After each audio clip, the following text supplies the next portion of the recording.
یوحنا کا دوسرا خط اور اس کا پہلا باب۔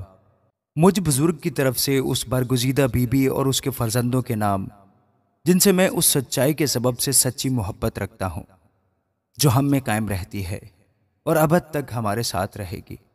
اور صرف میں ہی نہیں بلکہ وہ سب بھی محبت رکھتے ہیں جو حق سے واقف ہیں۔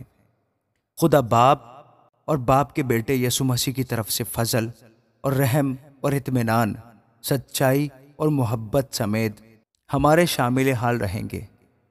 میں بہت خوش ہوا کہ میں نے تیرے بعض لڑکوں کو اس حکم کے مطابق جو ہمیں باپ کی طرف سے ملا تھا حقیقت میں چلتے ہوئے پایا۔ اب اے بی بی، میں تجھے کوئی نیا حکم نہیں بلکہ وہی جو شروع سے ہمارے پاس ہے لکھتا اور تجھ سے منت کر کے کہتا ہوں کہ آؤ ہم ایک دوسرے سے محبت رکھیں، اور محبت یہ ہے کہ ہم اس کے حکموں پر چلیں۔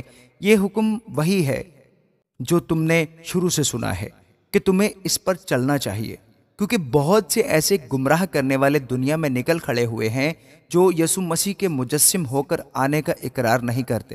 گمراہ کرنے والا اور مخالف مسیح یہی ہے۔ اپنی بابت خبردار رہو تاکہ جو محنت ہم نے کی ہے وہ تمہارے سبب سے ضائع نہ ہو جائے بلکہ تم کو پورا اجر ملے۔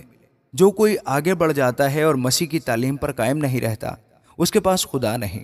جو اس تعلیم پر قائم رہتا ہے اس کے پاس باپ بھی ہے اور بیٹا بھی۔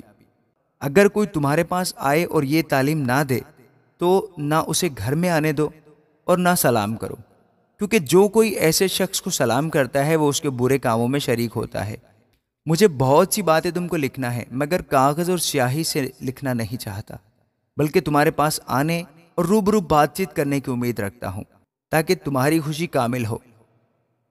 تیری برگزیدہ بہن کے لڑکے تجھے سلام کہتے ہیں۔ آمین۔